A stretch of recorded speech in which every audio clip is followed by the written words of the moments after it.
আপনি কি রোমানিয়ায় একক ওয়ার্ক পারমিট সহ একজন অভিবাসী কর্মী? সম্প্রতি চাকরি হারিয়েছেন অথবা স্বেচ্ছায় পদত্যাগ করেছেন? আপনার কাছে নতুন ওয়ার্ক পারমিট পাওয়ার ও নতুন ওয়ার্ক অথরাইজেশন পাওয়ার জন্য সর্বোচ্চ 90 দিন সময় রয়েছে।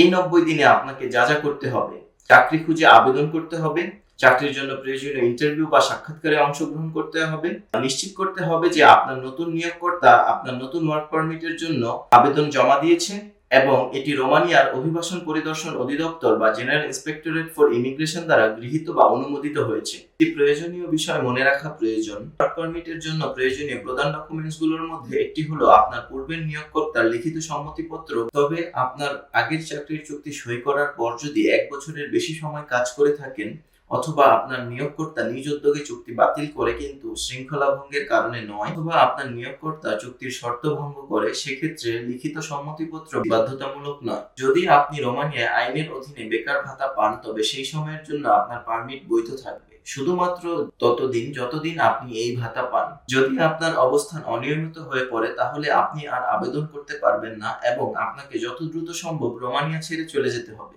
অভিবাসন সংক্রান্ত সহায়তা ও আরো তথ্যের জন্য IOM রোমানিয়ার সঙ্গে যোগাযোগ করুন অথবা আমাদের বুখারেস্ট, ব্রাসোভ ও ক্লুজ-নাপোকা অফিসে আসুন। ধন্যবাদ।